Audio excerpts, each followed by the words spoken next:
Welcome back to episode 64, Defeating Weekly. I'm your host, Craig Olson. Thank you, as always, for checking this week's episode out, as well as any previous episodes. Please feel free to comment, share, like, anything to do to help spread the messages that I am providing through these episodes.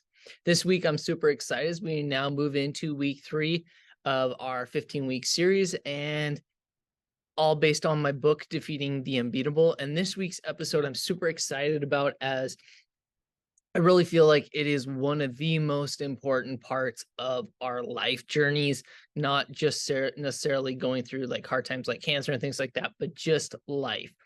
And this topic is on the idea of team. In baseball, a team is made up of 25 players, several coaches, a manager, the owner, and several other front office personnel. Now, these are not all mass-produced, exact same copies of one another. They go through processes of determining what is best for their teams. The manager is the key part who kind of looks and sees, oh, this person A's got this specific set of skills, person B's got these skills. And they look to try and find a good cohesive unit that works together and can be successful. Now, these are all based off the goals that the manager and the front office have put together for the team, of what they're looking for. They have a specific plan in mind. Now, for those of us who are not professional baseball players or managers, we still go through this process of choosing our own teams. For us, the skill sets we are looking for are much different than a manager and what they're looking for in baseball.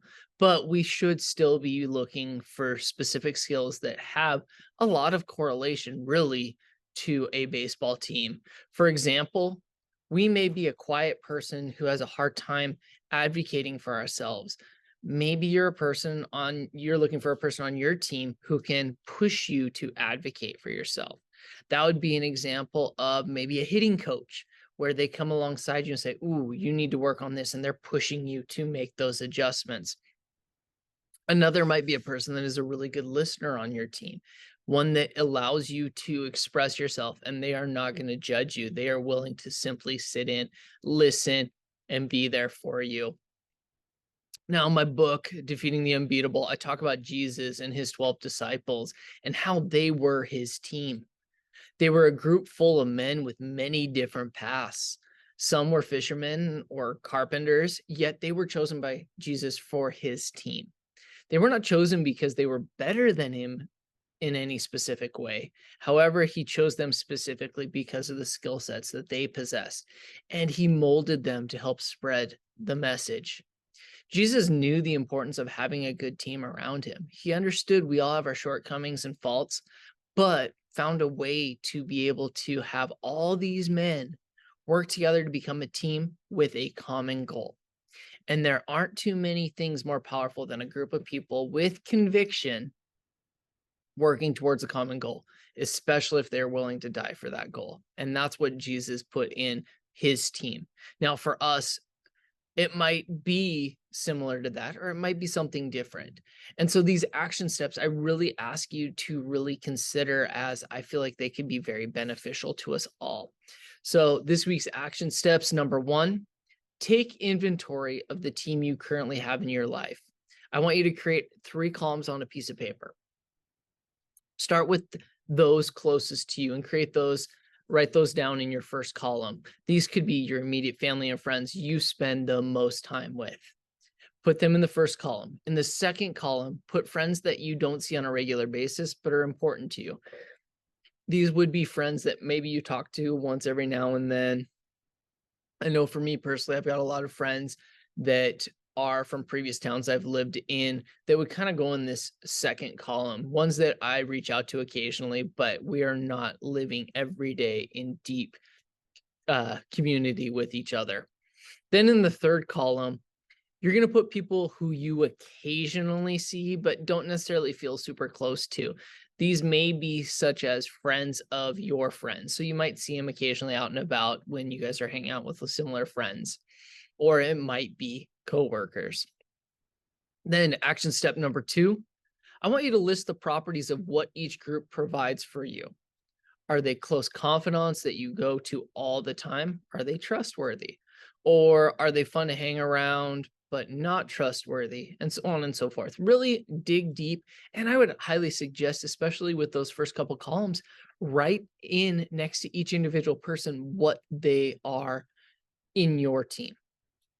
And then number 3, I want you to evaluate if you need to switch, add, or subtract to any of the groups. It's okay to take someone from group A and put them in group B, or from B to A. Your teams are always going to be changing and evolving, and it depends on where your life is in the moment. It's okay. You have to do you. And if it means adjusting, adjust. We need to just make sure that we are being strategic in who we've got going in our lives. Okay. Thinking back to those people that are fun, but not necessarily trustworthy. We all love to hang around people that are a lot of fun, but they're not going to be in that top group because you are unable to trust them. So really be considering those things. This week's quote, I have 2 because I liked them both.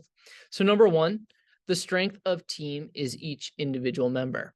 The strength of each member is the team. And that was by Phil Jackson, one of the most legendary NBA coaches of all time. And I feel that that's such a powerful message because he coached some of the best in NBA history.